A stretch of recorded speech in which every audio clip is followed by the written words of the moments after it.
Welcome back to the channel, everybody. We're week 3 here of the NFL season, and the Green Bay Packers just got a big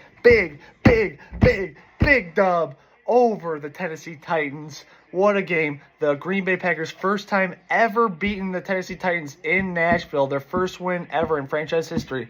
They beat the Houston Oilers. They've beaten the Tennessee Titans at Lambeau Field. I think of the 55-0 game against them during the Christmas time. But they have never came in with Brett Favre, with Aaron Rodgers, with Bart Starr, with any of those guys, never went into Nashville and beat the Tennessee Titans, and it ends today, the score being 30-14, and what a day.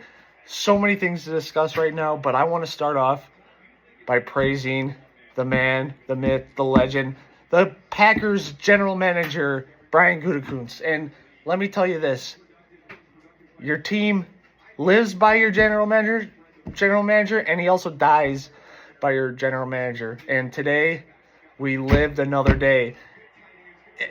First of all, going into this game, I really thought Jordan Love was going to be playing, but ultimately with their doctor, Dr. McKenzie, he always is very cautious when he comes to Green Bay Packers players. So 10:30 comes out today, find out Jordan Love is not going to be playing this game. Malik Willis gets his revenge game against the Tennessee Titans, who he was just on their team 4 weeks ago.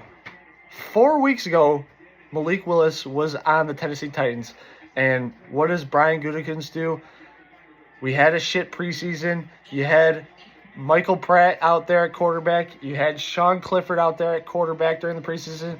And they virtually did absolutely nothing and ultimately disappointed, didn't learn the playbook, wasn't followed through on progressions. And Brian saw that and he's like, no, we need to find a backup quarterback. We need to find someone just in case if Jordan Love, misses a couple games this year. He's like, I got to find that guy. And boy, he went out and found a fucking guy, gave away a 7th-round pick for Malik Willis, and ultimately has led the Green Bay Packers to 2 wins since Jordan Love has been out. 2 wins out of 2 games. Like, it's so impressive. I think Matt LaFleur is going to mention this. Nobody expected this. Nobody expected Malik to come out and play so damn well, but he just has, and you would think it's like a part of like an organizational thing too. You got him going to Tennessee, having 3 starts there, 3rd-round pick, a guy that Tennessee really hoped was gonna be something that could help their franchise. You had Ryan Tannehill, but he wasn't the long-time answer, and it was like, you want this guy to be the thing. It just kind of shows the levels in organizations, and not that Green Bay's the top tier of the top tier, but you could see by putting a guy in the right system, the right franchise, the right organization, it just changes the whole dynamic of players' careers, and it's just crazy. And I just can't emphasize this enough and give so much credit to Matt LaFleur and Brian Gutekunst and Malik Willis. The dude has been here for 4 fucking weeks. It's been crazy that he has come in and played these last 2 games and got 2 dubs and has crazy passer rating numbers. I'm going to go through that in a second here.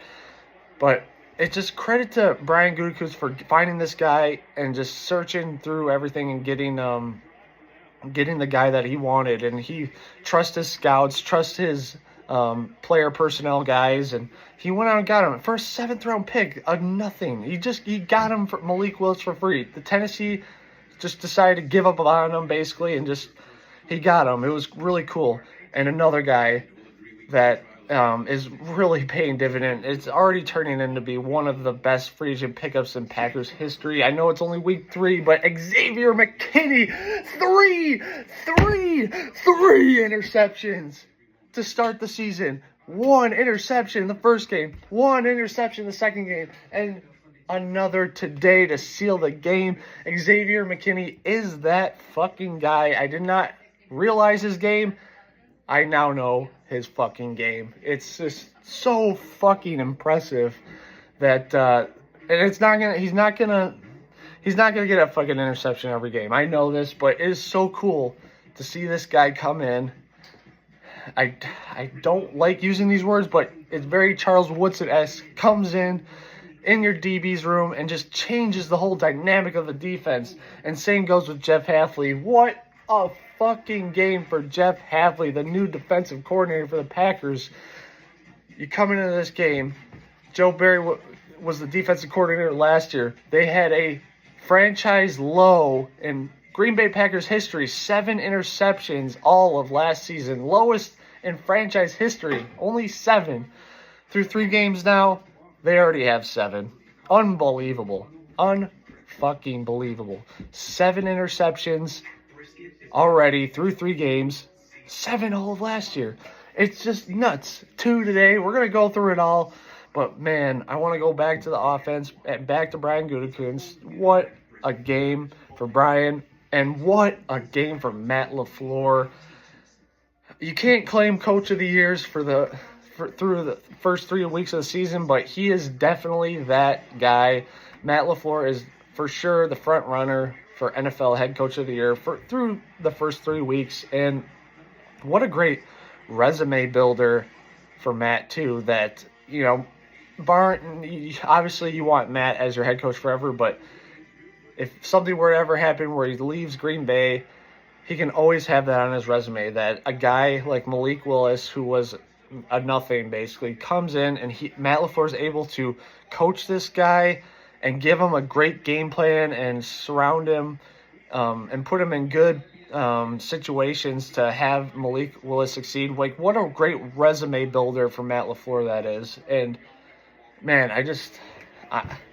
I know I feel like I'm biased, obviously, but I feel like Matt LaFleur should have won Head Coach of the Year, you know, at least 2 other seasons. But, you know, there's always been the Aaron Rodgers tie into the thing.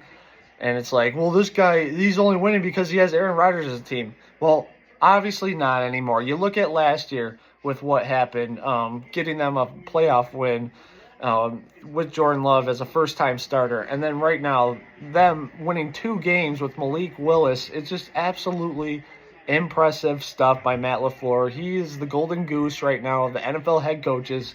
And he's not perfect by any means. He loves to use his timeouts early in games. And he likes to he's not perfect. He's not perfect. But, man, is he putting this offense in such great position. And it's crazy, too, because he's prior to coming to Green Bay, he was the Tennessee Titans offensive coordinator for 1 year, and that was his first time ever play calling. And to see him, you know, the way he's making these play calls now for the Green Bay Packers, it's just crazy. Like, he doesn't have a lot. He's been in the NFL forever, but as a play caller, only his 7th year, you know, and 6 with the Green Bay Packers and the 1 year with the Tennessee Titans. I know, I guess that's a lot of time, but it's just still impressive nonetheless that this dude is one of the top play callers in the NFL, and I just can't appreciate that guy enough. What a fucking day. Back to the offense. Malik Willis, 13 for 19, 202 yards, 1 touchdown, passing with 120 passer rating. Unbelievable passer rating. And to go along with that, 6 carries, 73 yards, and a touchdown. Are you kidding me? This guy really, you know, was so helpful, you know, moving the chains with his scrambles out of the pocket and running it with the ball. It was really, really cool to see. Obviously, you know, you hadn't seen that type of work with last time I could think of it was like prime Rodgers in like 2014 when he was like running everywhere. It's just cool to see a quarterback in Green Bay running with his legs. Like, it's been just such a hot minute. But man, 202 passing yards, 73 yards running, including 2 touchdowns, 1 running, 1 passing. Unbelievable stuff by Malik Willis. Just felt composed the whole game. You know, I know there was a couple drops in there too that were pinpoint shots. Dare I say, Green Bay has a quarterback controversy happening right now. No, I'm just kidding. Jordan Love's still a guy, 100%. But it's just cool to see. And I don't know if it's like a product of Matt LaFleur and his offense, or the guys the weapons and offensive line they have around them, that you could just plug in a quarterback and they do well. But it's really cool to see, and I've been blessed to have great quarterback play for the Packers in my whole life. So it's so awesome. And to go along with that, another guy that was awesome, Emmanuel fucking Wilson, a second-year guy. You didn't hear much about him last year, but he's getting a lot of touches this year due to the high capacity that Josh Jacobs had last week. But this is a second-year guy, and he came from like Division II or Division III school. He wasn't even a Division I guy, and he comes in, has 12 carries for 50 yards to help this offensive run game going. And to go along with it, 2 catches for 35 yards and a touchdown pass on a screen. Like, just absolutely, it's just crazy. Basically he touched the ball 16 times for 80 yards and a touchdown. That's absolutely so magnificent. Wow. Brandon Aubrey for the Cowboys just hit a 65-yarder. Unreal. Is that a franchise record? Anyways, back to the Packers. Unbelievable stuff by him. Josh Jacobs only had 14 carries for 43 yards. I imagine with the 32 carries last week, he wasn't gonna be as hot as that day. So kind of a down day, but I don't know if it was an offensive line thing, or he was just trying to I heard it was like 90 degrees there, and I'm just going to scratch this game and move forward. Josh is going to be the man. He's going to come back and play hard. But nice to see your backup running back come in and make plays for your team. It's just great stuff from Emmanuel Wilson, another young guy that can help this team in certain situations. When it goes for receiving, you had Christian Watson coming back, leading the team in receptions, 2 catches, 67 yards. He catches the 37-yard bomb and gets another 30-yard play after that. This is what you want from Christian Watson. I've been talking about it in previous videos. If you can unlock this guy's potential, he has a lot going for him. And it was those 2 grabs, albeit 2 grabs. It was very, very, very, very cool to see him get those snags out of the air. He jumped up and grabbed those balls. It was great to see that. Jaden Reed, the dog of this team. He's my new Aaron Jones. He's my number 1 Packer right now. Jaden Reed, 4 catches, 50 yards to go along with 2 carries for 19 yards. The man is an absolute dog. He's small, but he blocks his ass off, even on that Malik Willis touchdown run. It was just so cool to see Jaden Reed block. He was the main blocker for that, and he's not a tall guy, and it was just cool to see him make big plays. Get his jet motions going, get his carries, get his catches, make the big plays. Jaden Reed is that dog. And now I want to talk about this defense. Man, week 1 was rough against the Eagles. You're in Brazil with a shit field. First time coordinating a NFL team, Jeff Hafley. He gave up 30-plus points, but now these last 2 weeks, they're absolutely locking in. Obviously, you don't want to be like the Vikings where they're already peaking by week 4 just to ultimately fall back down at the second half of the season. But I'm joking. Vikings are a good team. But love to see this defense play their fucking ass off. And albeit, of course, this is not fucking the Dolphins or the Texans or the 49ers. It's the fucking Tennessee Titans. So take it for as you will. But with that being said, the Green Bay Packers had 8 motherfucking sacks today. 8 sacks. And it's the most they've ever had since 2005 against the Bears. Most sacks in a game since 2000. It's almost 20 years. And I'll name a list of the guys who got the sack today. Preston Smith. He had 2 on the day. My man stepped up. I talked crap about him. I needed him to step up last week. I mentioned he needed to play better. And he comes in, gets 2 sacks today. Lucas Van Ness, he had a sack today while also getting a fumble recovery. awesome to see that. The kid is just getting better and better, and you love to see it. Edgerrin Cooper, my biggest draft crush last year, had his half a sack in this game, so it was nice to see him getting more involved. Kingsley Enagbare, 1.5 sacks with that strip sack that Lucas Van Ness recovered, so he had a sack and a half. Man, that sack against Will Levis, he just absolutely blitzed the shit out of him and just smoked Will Levis. Basically, the hardest you can hit a quarterback these days without getting a, roughing the passer type thing. Absolutely creamed him. Love to see that. Kingsley Enagbare, what a day for him. And then Quay Walker and Isaiah McDuffie, the linebackers, both had a half a sack as well on a play. And the main fucking guy on the D-line, you think it's Kenny Clark? No. You think it's Carl Brooks? No. You think it's Kobe Wooden? No. It's fucking Devontae Wyatt. You hear on fucking camp, during training camp, that you could see the light bulb come on with Devontae Wyatt and in this Jeff Hafley system. If it's just running to get upfield, trying to make sacks, or the different ways that they're penetrating the ball on the defensive line. But he had 2 sacks today. Unreal. He's just playing out of his mind right now. I think that's he had a sack last week, so he's at 3 sacks right now. Love to see that from a guy who's entering his third or fourth year in the league as a first-round pick. Love to see him get 2 sacks today. I mean, this whole defensive line played great today. The Titans' running game was non-existent today. The leading rusher was Tony Pollard, 6 carries for 14 yards. Like, this defense and the linebackers came to fucking play. You love to see it, and it was great. It was great, and because Tony Pollard, he's no slouch. He had 2 great. Yeah, obviously a great running back for the Cowboys, and then he had a pretty good first 2 games in this year. So to hold him 6 carries for 14 yards, very impressed with this defense right now and how they're playing. And you could just see it in third downs. I mentioned all last year how Joe Barry, with these cornerbacks lining 10 yards off the ball on 3rd and 5s and 3rd and 4s, it's like, what are you doing? It's very evident.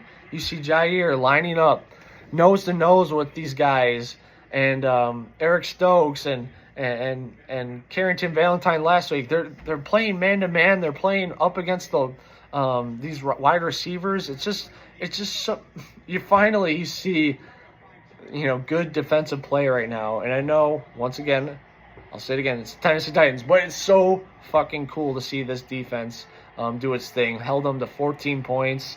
The 1 touchdown. One of the touchdowns they got, it was just kind of a tip your hat thing to one of the best to ever do it, DeAndre Hopkins. Eric Stokes, had great coverage, but D-Hop's going to D-Hop, and it was just kind of a tip your hat thing to them. But unbelievable start by this defense.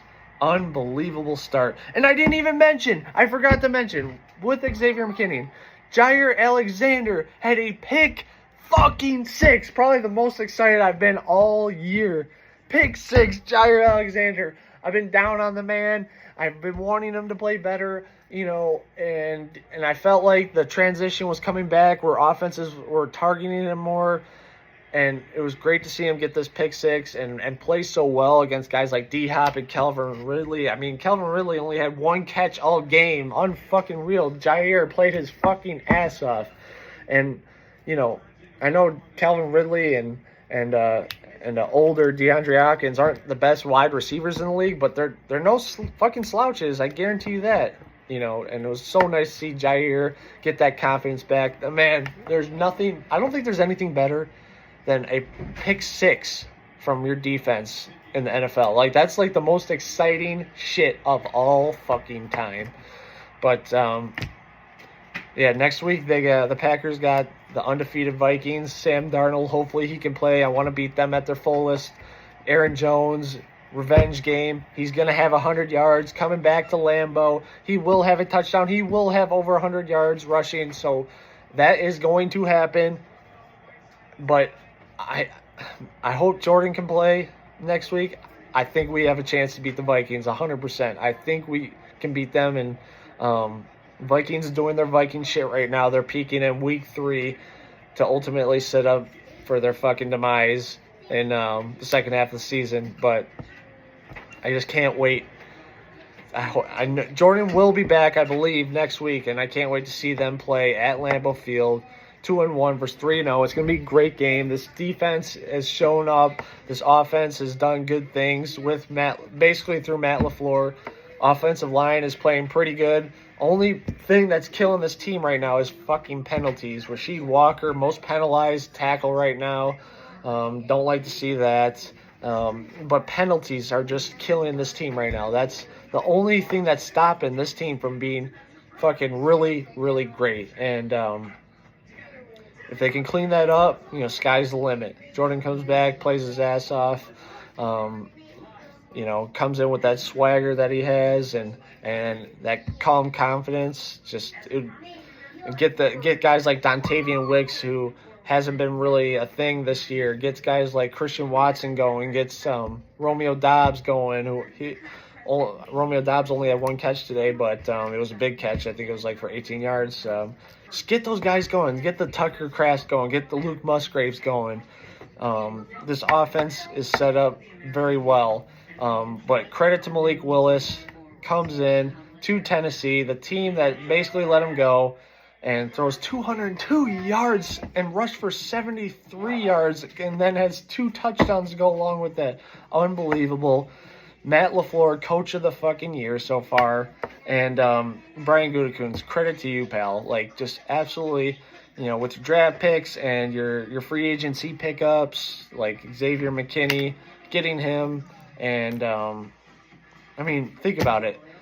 We could have had Sean Clifford play quarterback today, and I can speak for Packer fans. We all know how that would have fucking gone. We would have lost both of these last 2 games.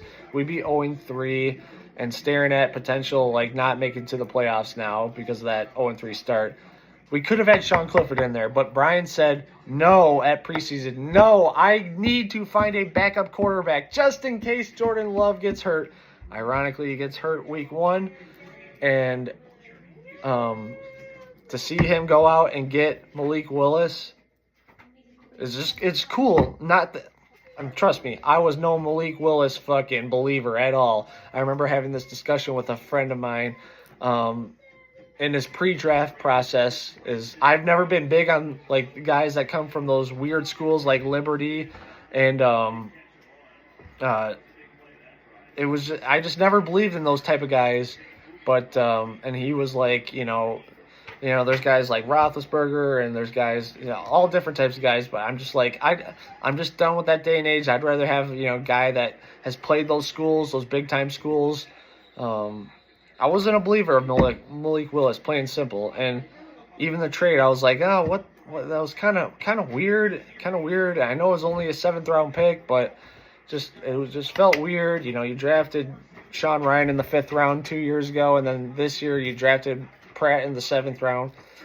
And ultimately now, those guys aren't on the team, either aren't on the team or on the practice squad. But you get Malik Willis, and to have him come out and play his fucking ass off, make the key checks and the key throws and the key scrambles, just credit to him, man. You just can't help to be happy for him and Matt LaFleur. Just love this team. So big takeaways: 8 sacks from this team. I know it's the Tennessee Titans that they have the worst offensive line probably. So it's cool to see 8 sacks. Jair Alexander pick 6. Xavier McKinney 3rd pick in 3 games, and Emmanuel Wilson stepped up today. Christian Watson stepped up today, and they're on to the fucking Vikings now. So we'll see what happens. Can't wait to watch that. But I just want to say thank you guys for watching. If you guys want to do me a huge solid and like this video and leave a comment down below what you think next week's game against the Vikings is going to go. And just much love for watching these. And until next time, go Pack, go.